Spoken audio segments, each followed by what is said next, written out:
औज़ुबिल्लाहिमिनश्शैतानिर्रजीम बिस्मिल्लाहिर्रहमानिर्रहीम। व्यूअर्स कैसे हैं? मैं हूं आपका दोस्त, आपका भाई मलिक नसीर।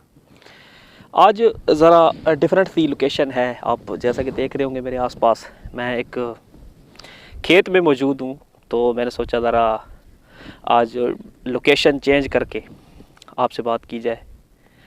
तो चूँकि मैं ख़ुद एक गांव का रहने वाला हूं, तो गांव की ज़िंदगी बड़ी दिलचस्प और बड़ी खुशगवार किस्म की और बड़ी खालिस और मुखलिस किस्म की ज़िंदगी होती है। ये इस ज़िंदगी का मज़ा वही लोग समझ सकते हैं जो गांव में रहते हैं और गांव के रहायशी हैं। तो जो शहरों में रहने वाले लोग हैं या शहरों में रहने वाले जो अफराद हैं, वो इस ज़िंदगी का ख्वाब तो देख सकते हैं या कुछ दिनों के लिए जाके बतौर टूर कह लें या बतौर एडवेंचर कह लें, जाकर एंजॉय तो कर सकते हैं। लेकिन जो इसमें परमानेंट मुस्तकिल रिहाइश का जो गांव में मज़ा है, वो सिर्फ गांव वाले लोग ही फील कर सकते हैं। ये गांव के लोग ज़रूर जो है मेरी इस बात से एग्री करेंगे। तो आज एक वाक़या हुआ है, कुछ दिन पहले वाक़या हुआ है, तो वो मैं सोचा कि आप लोगों के साथ शेयर कर दूं। बड़ा दिलचस्प और बड़ा सबक आमोज़ सा वाक़या है। तो जैसे पहले भी मैं अपनी वीडियोज़ में आपके साथ अपने जो वाक़यात हैं इस तरह के शेयर करता रहता हूँ। हुआ कुछ यूँ कि मेरी वालिदा ने मुझे दुकान पर भेजा, वहाँ से कुछ चने लाने थे पकाने के लिए।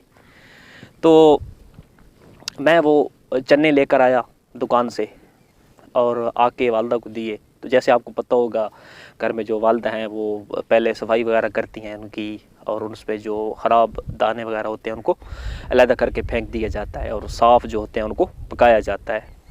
तो वैसा ही मेरी वालिदा ने किया और उनकी सफाई की, ख़राब दानों को क्या किया उन्होंने, निकाल के एक घर में, जैसे गांव में कच्चे सहन होते हैं, तो एक सहन के कोने में फेंक दिया। तो कुछ दिन गुज़रे, बारिश हो गई, तो वो दाने वहीं पर पड़े हुए थे। तो बारिश के कुछ दिन बाद मैंने देखा कि वहाँ ना छोटे छोटे पौधे उग रहे थे। मतलब कि वो जो दाने जिनको ख़राब समझकर हमने फेंक दिया था, वहाँ छोटे छोटे पौधे उग गए थे और बड़े हरे भरे और बड़े दिलचस्प किस्म के लग रहे थे। मैंने वो देखा, मुझे बड़ा अच्छा फ़ील हुआ और मैंने वालिदा साहबा को भी दिखाया कि देखिए अम्मी, आपने जो ये दाने ख़राब समझकर फेंक दिए थे, ये तो उग गए हैं और बड़े खूबसूरत, बड़े हरे भरे लग रहे हैं। तो वालिदा ने भी कहा हाँ, ये बारिश की वजह से ना उग गए हैं। तो वो मुझे वहाँ से ना एक बड़ा दिलचस्प किस्म का एहसास हुआ और ना उससे मुझे एक सबक मिला, मुझे एक नई फीलिंग आई, सोच आई कि देखें ज़िंदगी में ना हमारे साथ भी कभी कभी ऐसा होता है कि हमें लोग कमतर समझते हैं, हमें अकेला समझकर हमें फेंक दिया जाता है और हमें बिल्कुल जो है ना, हमसे लोग किनारा कश हो जाते हैं और हमें बिल्कुल साइड लाइन कर दिया जाता है।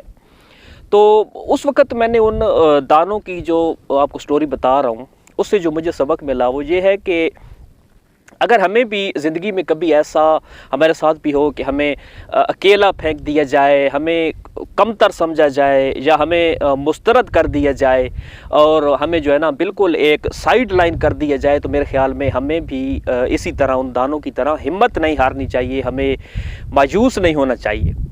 क्योंकि अल्लाह ताला ने इंसान को, अपने हर बंदे को बड़ा प्यारा है और अल्लाह पाक की ज़ात बहुत प्यार करती है अपने बंदों से।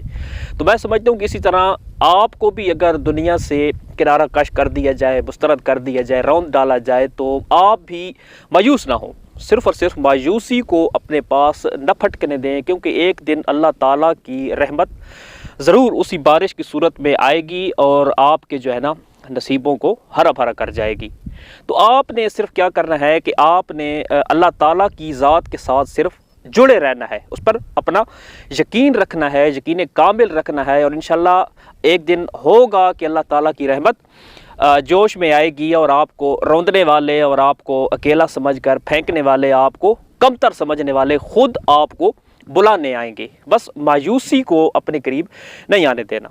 तो आखिर में अर्ज़ यही है कि आप भी किसी को कमतर न समझें, मायूसी के लम्हात में अपनी हिम्मत ना हारें, बल्कि दूसरों का सहारा बने और किसी को कमतर समझकर धक्के ना मारें।